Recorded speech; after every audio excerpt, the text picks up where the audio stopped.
Good afternoon, everyone. My name is TJ Muehlman. I am founder and chief organizing person of Standard Co. And we're here with another edition of Data is Awesome, but managing data still kind of sucks.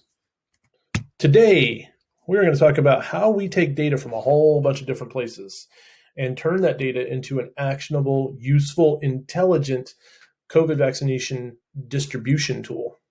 So we've talked a little bit about COVID mapping project and how we automated the aggregation of data from a bunch of different places. For example, we're pulling data from Johns Hopkins. They send us data via GitHub, which is very nice. Thank you, Johns Hopkins.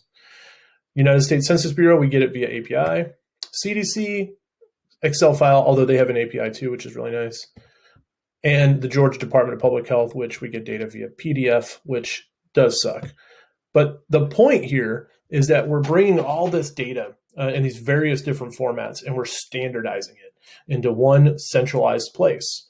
And one thing that we've borrowed from our global health work, where we do exactly this, we bring data from different sources and we allow them to make intelligent decisions with that data, is we've learned that in the last mile of vaccine distribution or medicine distribution is that if you want to be really effective at eliminating a disease or getting more control over a disease, you got to be very specific about where you target and go to the source.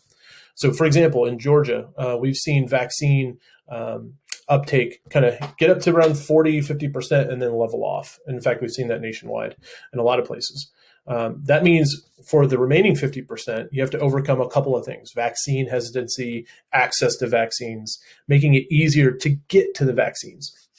So what I want to show you is something we've created, show you first a little bit about the COVID mapping project, and then show you a dashboard. Okay, we're going to do a quick pit stop here in what is the back end of the COVID mapping project. The COVID mapping project is a website that shows maps and visualizations of what's happening with COVID. But to get to that, we need data, and we use standard data to house that data, to automate that data, to scriptify, creating and rotating and changing data. For example, the way the Census Bureau sends us county information, they use something called the FIPS code, which is a unique identifier for a specific jurisdiction. Whereas Johns Hopkins actually uses the name of the county, Gwinnett County, USA. In Georgia, they just call it Gwinnett. So these differences might seem trivial, but you have to standardize those things so that way you can align that data. For example, Apple, we get data from Apple for mobility. It tells us how frequently people are moving around. And that data we have to standardize against data that we get from Johns Hopkins, data that we've created ourselves here at Standard Data. So the back end of this allows us to kind of, again, align all these indicators so that way you can actually do what we're going to show you now. So you've taken all that data and you want to know what exactly you can do with that. So we've got all these different data sources, and because we've lined all the data up, we've standardized it, we're now able to paint a picture of where should we target vaccine distribution in Georgia.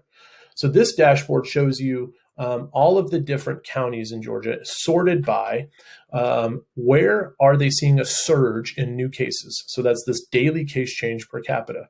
This is an indicator that we calculate ourselves at Standard Data. We add to that vaccine hesitancy. So only 11% of the population, I'm sorry, Eccles County, has been vaccinated. What's their social vulnerability index? So how vulnerable a county is it based on a number of socioeconomic indicators?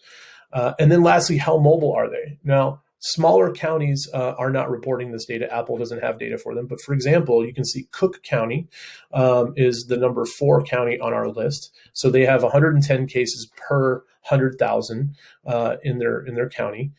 They've only vaccinated 32% of their population. They have a very high vulnerability, meaning there's a number of reasons to suggest they might be more vulnerable than other counties. And last but not least, they are very mobile. They're moving around more than other people. So using all these different data sources and all these different ways of calculating what counties should we be going to? Where should we be sending vaccines? Where should we be sending teams? This is the kind of lessons we've learned in global health and working in other countries that we could apply here in the US.